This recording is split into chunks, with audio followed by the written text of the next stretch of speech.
दोस्तों नमस्कार। हम बात कर रहे हैं भारत की अवस्थिति के बारे में। अगर हम भारत की अवस्थिति के बारे में बात करते हैं तो भारत की अवस्थिति या लोकेशन दो प्रकार से आती है।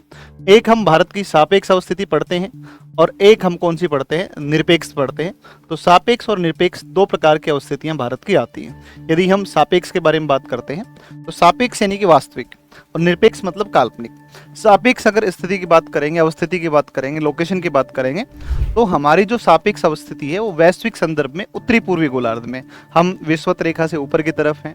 और अगर हम देशांतर जीरो से देखेंगे तो जीरो देशांतर के दाएं तरफ है, इसलिए उत्तरी और पूर्वी हमारी अवस्थिति आती है। वहीं पर यदि हम बात करते हैं तो हम निरपेक्ष अवस्थिति, और निरपेक्ष अवस्थिति के अंतर्गत हम शामिल करते हैं भारत का अक्षांशीय विस्तार और भारत का देशांतरी विस्तार। भारत का जो अक्षांशीय विस्तार है वो दो प्रकार से आता है, एक तो संपूर्ण भारत और एक भारत की मुख्य भूमि। संपूर्ण भारत के अक्षांशीय विस्तार की जब बात करते हैं तो 6 डिग्री 45 मिनट उत्तर से लेकर के और 37 डिग्री 6 मिनट उत्तरी अक्षांशों के बीच मिलता है।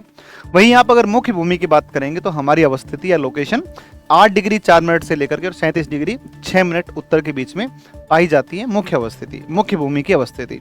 देशांतर आप देखेंगे तो 68 डिग्री 7 मिनट पूर्वी देशांतर से लेकर के और अरुणाचल के अंदर अपना 97 डिग्री 25 मिनट पूर्वी देशांतर, यह भारत की काल्पनिक या निरपेक्ष अवस्थिति है। वहीं उत्तरी पूर्वी गोलार्ध में भारत का अवस्थित होना यह भारत की सापेक्ष स्थिति या वास्तविक स्थिति को बताता है। Thank you so much.